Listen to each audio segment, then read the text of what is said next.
नमस्कार साथियों। आज की इस वीडियो में हम केमिस्ट्री के मोस्ट वीवीआई क्वेश्चन लेकर आए हैं जो पिछले कई वर्षों में लगातार यह सभी प्रश्नों को दोहराया जा रहा है।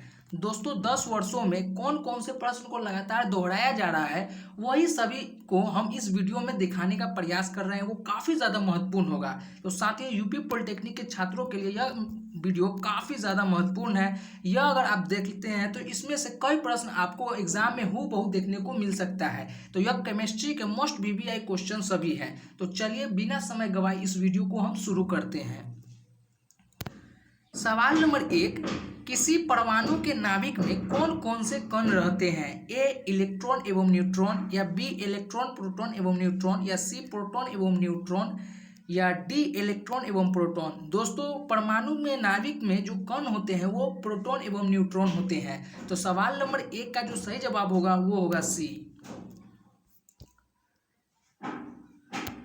सवाल नंबर 2, 1.5 वोल्ट वाले सेल में 15 ओम का प्रतिरोध जुड़ा हुआ है। तो धारा का जब मान होगा वो होगा ए 1.5 एम्पियर के बराबर, या बी 22.5 एम्पियर के बराबर, या सी 16.5 एम्पियर के बराबर, या डी 0.1 एम्पियर के बराबर। दोस्तों 1.5 वोल्ट वाले सेल में अगर हम 15 ओम का प्रतिरोध जोड़ते हैं तो उसमें जो धारा का मान होगा वो मान होगा 0.1 एम्पियर के बराबर। तो सवाल नंबर 2 का जो सही जवाब होगा वो होगा डी।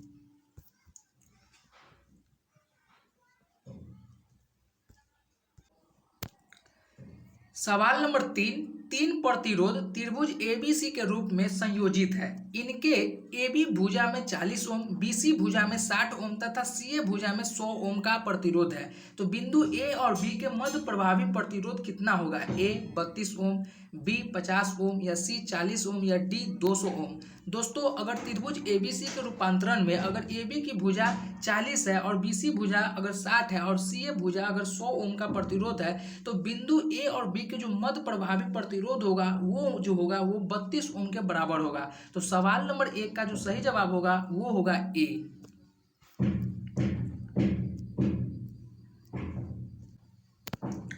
सवाल नंबर 4, 2 किलोग्राम द्रव्यमान की एक वस्तु की गतिज ऊर्जा 25 जूल है। तो इसका संवेग क्या होगा? ए 12.5 किलोग्राम मीटर प्रति सेकेंड, या बी 25 किलोग्राम मीटर प्रति सेकेंड, या सी 50 किलोग्राम मीटर प्रति सेकेंड, या डी 10 किलोग्राम मीटर प्रति सेकेंड। दोस्तों 2 किलोग्राम द्रव्यमान की वस्तु की जो गतिज ऊर्जा अगर 25 जूल है तो इसकी संवेग जो होगा वो होगा 10 किलोग्राम मीटर प्रति सेकेंड के बराबर। तो सवाल नंबर 4 का जो सही जवाब होगा वो होगा डी।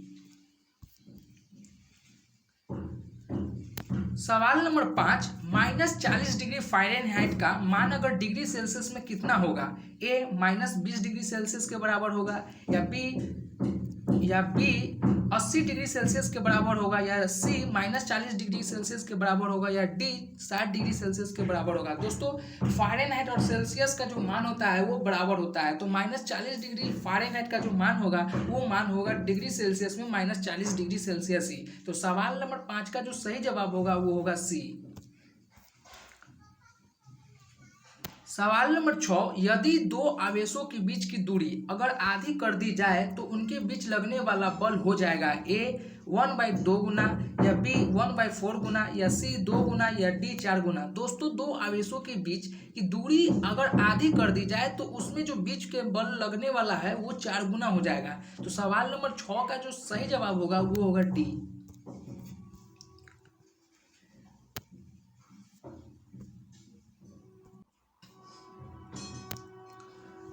सवाल नंबर 7, 5 सेंटीमीटर और 20 सेंटीमीटर के नभ्यांतर के दो उत्तल लेंस खगोलीय दूरबीन बनाने के लिए लगाए गए हैं। यदि वस्तु और प्रतिबिंब दोनों अनंत पर हैं तो लेंस के बीच की दूरी कितनी होगी? ए 22.5 सेंटीमीटर, या बी 15 सेंटीमीटर, या सी 25 सेंटीमीटर, या डी 20 सेंटीमीटर। दोस्तों 5 सेंटीमीटर और 20 सेंटीमीटर नभ्यांतर के दो उत्तल लेंस खगोलीय दूरबीन बनाने के लिए लगाए गए हैं। वस्तु अगर प्रतिबिंब दोनों अनंत पर हो तो लेंस के बीच की जो दूरी होगी वो होगी 25 सेंटीमीटर के बराबर। तो सवाल नंबर 7 का जो सही जवाब होगा वो होगा सी। सवाल नंबर 8, किसी पिंड का भार जिस यंत्र से मापा जाता है उस यंत्र का क्या नाम है? ए कमानीदार तुला, बी साधारण तुला, या सी रासायनिक तुला, या डी भौतिक तुला। दोस्तों किसी भी पिंड का अगर भार को अगर हम मापे हैं, उस यंत्र का जो नाम है, उस यंत्र का नाम है कमानीदार तुला। तो सवाल नंबर 8 का जो सही जवाब होगा वो होगा ए। दोस्तों यह यूपी पॉलिटेक्निक में काफ़ी ज़्यादा आने का चांस है, क्योंकि यह सभी प्रीवियस ईयर क्वेश्चन पेपर का ही है। यह कई वर्षों से 10 वर्षों से लगातार हर वर्ष यह प्रश्नों को दोहराया जा रहा है। यह प्रश्न काफ़ी ज़्यादा वीवीआई है एग्जाम 2022 के रिलेटेड। 2022 मतलब 27 जून को जो एग्जाम होने वाला है, उसमें हूबहू यह सभी प्रश्नों को देखने को मिल सकता है आपको। तो इसे आप अच्छे से समझें और देखें, ठीक है। तो सवाल नंबर 9,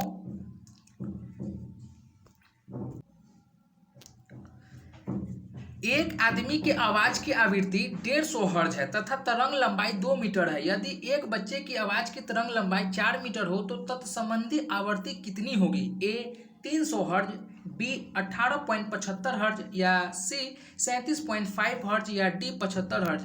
दोस्तों एक आदमी की आवाज अगर 150 हर्ट्ज और तरंग लंबाई 2 मीटर है, तो बच्चे की आवाज की तरंग लंबाई अगर 4 मीटर हो तो उसके तत्संबंधी आवृत्ति कितनी होगी? तो वो तत्संबंधी आवृत्ति जो होगी वो 25 हर्ट्ज के बराबर होगा। तो सवाल नंबर 9 का जो सही जवाब होगा वो होगा डी।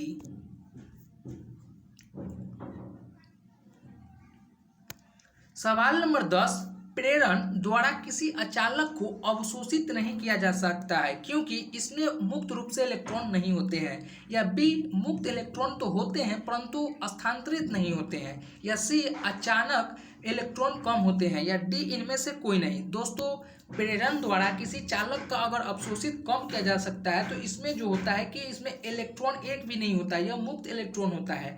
तो सवाल नंबर 10 का जो सही जवाब होगा वो होगा ए। सवाल नंबर 11, शुष्क सेल में विदुवक का कार्य करता है। शुष्क सेल में विदुवक किस कार्य करता है? ए CuSO4 का, या बी MnO2 का, या सी NH4Cl का, या डी प्लास्टर ऑफ पेरिस का। दोस्तों शुष्क सेल में विद्युत का जो कार्य होता है वो MnO2 द्वारा कार्य किया जाता है। तो शुष्क सेल का जो काम है मैग्नीशियम ऑक्साइड द्वारा कार्य किया जाता है। तो सवाल नंबर 11 का जो सही जवाब होगा वो होगा बी।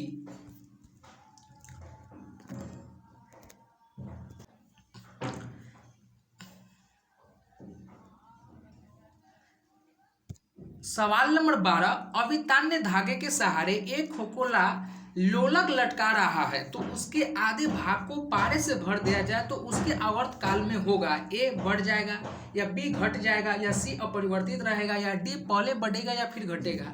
दोस्तों अभितान्य धागे के सहारे अगर हम किसी खोखले लोलक को अगर हम लटका रहे हैं आधे भाग को पारे से भरकर, तो उसमें जो आवर्त काल होगा वो बढ़ता जाएगा। तो सवाल नंबर 12 का जो सही जवाब होगा वो होगा ए।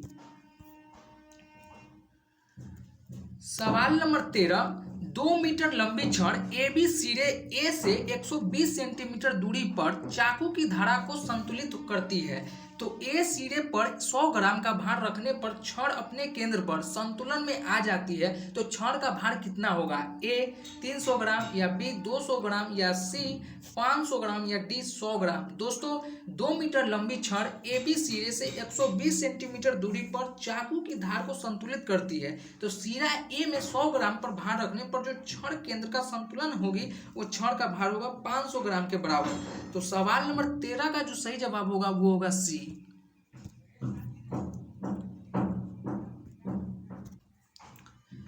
सवाल नंबर 14, जब एक पत्थर के टुकड़े को ऊपर की ओर फेंका जाता है तब वह 19.6 मीटर की ऊंचाई तक जाता है, तो उसके प्रारंभिक वेग का मान कितना होगा? ए 19.6 मीटर, या बी 9.8 मीटर सेकेंड, या सी 16.9 मीटर प्रति सेकेंड, या डी 33.8 मीटर प्रति सेकेंड। दोस्तों जब एक पत्थर के टुकड़े को ऊपर की ओर फेंकते हैं तब वह 19.6 मीटर की तक ऊंचाई जाता है, तो उसके प्रारंभिक वेग का जो मान होगा वो होगा 19.6 मीटर सेकेंड ही। तो सवाल नंबर 14 का जो सही जवाब होगा वो होगा बी।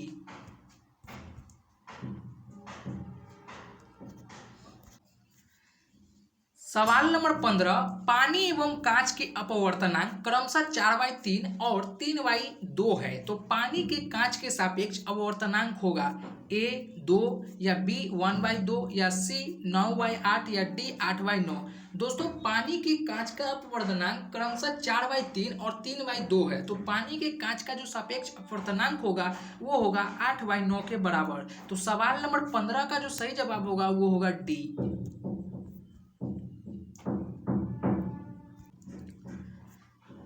सवाल नंबर 16, एक गोलीय दर्पण से 6 सेंटीमीटर की दूरी पर रखे एक बीम का प्रतिबिंब दर्पण से 30 सेंटीमीटर की दूरी पर उसी ओर बनता है जिस ओर बीम है, तो दर्पण का आवर्धन होगा। दोस्तों दर्पण का आवर्धन होता है कि प्रतिबिंब के दर्पण की दूरी बटे गोलीय दर्पण। तो अगर हम 30/6 को अगर हम काटते हैं तो वो जो आंसर आएगा वो 5। तो दर्पण का आवर्धन जो होगा वो 5 सेंटीमीटर के बराबर होगा। तो सवाल नंबर 16 का जो सही जवाब होगा वो होगा ए 5 सेंटीमीटर। ठीक है। सवाल नंबर 17, एक प्रकाश वर्ष का मान है A 10⁻20 मीटर के बराबर या B 10⁻16 मीटर के बराबर या C 10⁻12 मीटर के बराबर या D 10⁻10 मीटर के बराबर। दोस्तों यह जो प्रश्न है एक प्रकाश वर्ष का जो मान है, यह जो है एग्जाम में आने का चांस, इसका जो वेटेज है वो ज़्यादा है।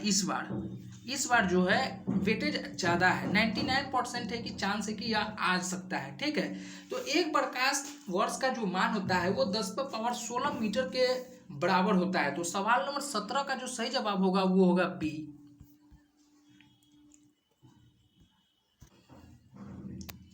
सवाल नंबर 18, एक बल 1 किलोग्राम द्रव्यमान के पिंड में 1 मीटर प्रति सेकेंड स्क्वायर का त्वरण उत्पन्न करता है। तो इस बल को हम जो कहेंगे वो कहेंगे 1 न्यूटन। तो दोस्तों सवाल नंबर 18 का जो सही जवाब होगा वो होगा बी। सवाल नंबर 19, हमारी अपनी आकाश गंगा दी मिल्की वे है। ए आकार से सर्पिल या बी आकार में दीर्घवृत्तीय या सी आकार में अनियमित या डी एक प्रकाश वर्ष व्यास वाली। दोस्तों हमारी आकाश गंगा द मिल्की है वो आकार में समपरिली है। तो सवाल नंबर 19 का जो सही जवाब होगा वो होगा ए। दोस्तों यह जो प्रश्न सब है सब प्रीवियस ईयर का प्रश्न है। यह पिछले 10 वर्षों में रिपीट किया गया है, दोहराया गया है, बार बार यह एग्जाम में पूछा गया है। ठीक है। तो केमिस्ट्री का जो है काफ़ी ज़्यादा महत्वपूर्ण है। यूपी में लगातार यह सभी प्रश्न को दोहराया जा रहा है। तो यह सभी में से आने का संभावना बहुत ही ज़्यादा है। जो आने वाला जो 27 जून को जो एग्ज़ाम होने वाला है यूपी पॉलिटेक्निक में, यह सभी प्रश्न आएगा ही आएगा। इसलिए आप इसे अच्छे से देखें, एक बार दो बार बार बार देखें, ताकि आपको यह सभी प्रश्न एक भी मिस नहीं होना चाहिए। क्योंकि यह सभी प्रश्न बहुत ही ईजी है। अगर आप अच्छे से पढ़ेंगे तो बहुत ही ज़्यादा ईजी लगेगा। ठीक है। सवाल नंबर 20, टंगस्टन कितने डिग्री सेल्सियस पर पिघलता है। ए 3000 डिग्री सेल्सियस पर या बी 3000 केल्विन पर या सी 30,000 डिग्री सेल्सियस पर या डी 30,000 केल्विन पर। दोस्तों टंगस्टन जो है वो 30,000 डिग्री सेल्सियस पर वो पिघल जाता है। तो सवाल नंबर 20 का जो सही जवाब होगा वो होगा ए।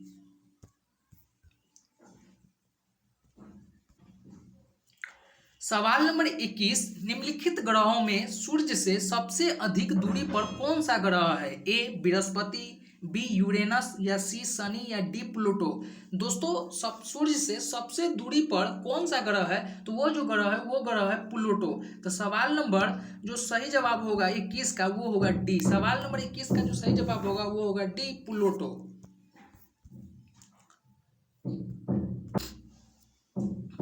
सवाल नंबर 22, एक सरल दोलक का दोलन काल निर्भर करता है उसकी लंबाई पर। सवाल नंबर 22 का जो सही जवाब होगा वो होगा बी लंबाई पर।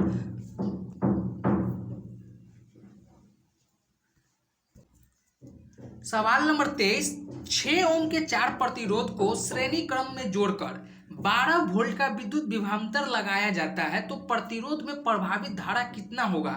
ए 0.5 एम्पियर के बराबर या बी 2 एम्पियर के बराबर या सी 8 एम्पियर के बराबर या डी 18 एम्पियर के बराबर। दोस्तों 6 ओम के 4 6 ओम के 4 प्रतिरोधक को श्रेणी क्रम में जोड़ते हैं और 12 वोल्ट का विभवांतर विद्युत को लगाते हैं, तो जो उसमें प्रतिरोध प्रभाव होगा, जो प्रतिरोध प्रभावित धारा जो होगा वो होगा 0.5 एम्पियर के बराबर। तो सवाल नंबर 23 का जो सही जवाब होगा वो होगा बी।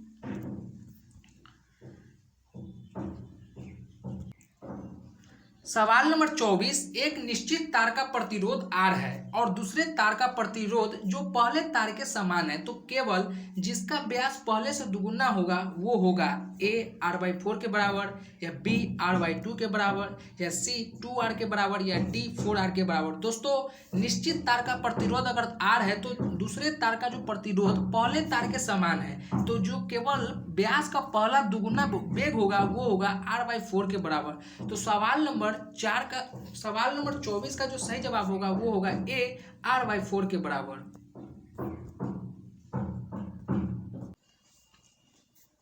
सवाल नंबर 25, 1.1 वोल्ट विद्युत वाहक बल का एक सेल 10 ओम प्रतिरोध से चालक के 0.A एम्पियर की धारा भेज रहा है, तो सेल का आंतरिक प्रतिरोध कितना होगा? A 0.1 ओम के बराबर, या B 2 ओम के बराबर, या C 1 ओम के बराबर, या D 0.2 ओम के बराबर। दोस्तों 1.1 वोल्ट विद्युत वाहक बल का सेल अगर 10 ओम प्रतिरोध चालक से 0.1 एम्पियर की धारा भेज रहा है, तो सेल का जो आंतरिक प्रतिरोध होगा वो 1 ओम के बराबर होगा। तो सवाल नंबर 25 का जो सही जवाब होगा वो होगा C। सवाल नंबर 26, एक न्यूटन भार की गतिज ऊर्जा 1 जूल है, तो उसकी चाल क्या होगी? A 0.45 मीटर प्रति सेकेंड, या B 1 मीटर प्रति सेकेंड, या C 1.4 मीटर प्रति सेकेंड, या D 4.4 मीटर प्रति सेकेंड। दोस्तों एक न्यूटन भार की अगर गतिज ऊर्जा 1 जूल है तो उसकी जो चाल होगी वो होगी 4.4 मीटर प्रति सेकेंड के बराबर। तो सवाल नंबर 26 का जो सही जवाब होगा वो होगा D।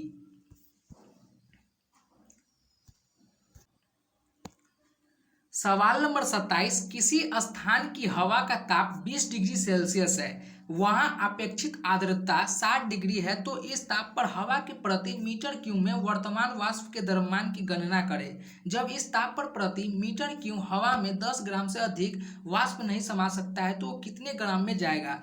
A 6 ग्राम, या B 0.6 ग्राम, या C 60 ग्राम, या D 0.006 ग्राम। दोस्तों अगर स्थानीय हवा का तापमान अगर 20 डिग्री है और अपेक्षित आर्द्रता 60% है, तो ताप और हवा प्रति मीटर क्यूब में अगर वाष्प द्रव्यमान की गणना करना है, तो हवा के द्रव्यमान और वाष्पित द्रव्यमान के अगर मान निकालेंगे तो वह जो आंसर निकल के आएगा वो हमारा निकल के आएगा 6 ग्राम के बराबर। तो 27 का सवाल नंबर 27 का जो सही जवाब होगा वो होगा A 6 ग्राम। सवाल नंबर 28, प्रकाश के रंग के संगत ध्वनि की गुणता है A तारतम्य के, या B आयाम के, या C अनुनाद के, या D तरंगदैर्घ्य रूप के। तो दोस्तों प्रकाश के रंग के संगत ध्वनि की गुणवत्ता त्वरत्व का कहलाता है। तो सवाल नंबर 28 का जो सही जवाब होगा वो होगा A।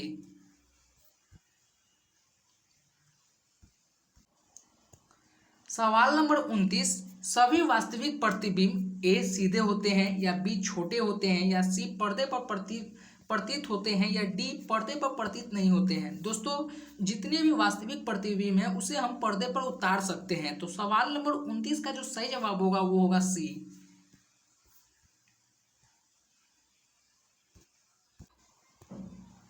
सवाल नंबर 30, एक अभिसारी लेंस की फोकस दूरी से दूर तक एक वस्तु का प्रतिबिंब बनेगा हमेशा आभासी, या B आकार के समान, या C आकार में छोटा, या D उल्टा। दोस्तों अभिसारी लेंस की फोकस दूरी से दूर तक जो वस्तु का जो प्रतिबिंब बनेगा वो हमेशा उल्टा बनेगा। तो सवाल नंबर 30 का जो सही जवाब होगा वो होगा D। दोस्तों यह सभी प्रश्न काफ़ी ज़्यादा मोस्ट VVI क्वेश्चन था यूपी पॉलिटेक्निक के लिए, ठीक है। तो यह सभी प्रीवियस ईयर क्वेश्चन के ही था, पिछले कई वर्षों में यह सभी प्रश्नों को पूछा गया था, तो वो हम सभी को आपको हम यह बता दिए हैं कि यह काफ़ी ज़्यादा मोस्ट VVI क्वेश्चन है। एग्जाम के पॉइंट ऑफ व्यू से यह आने का चांस संभावित है कि यह एग्जाम में पूछा जा सकता है, इसलिए आपको हम यह इंपॉर्टेंट क्वेश्चन के माध्यम से यह बता दिए हैं, ठीक है। तो फिर मिलते एक नए वीडियो में, जब तक के लिए जय हिंद।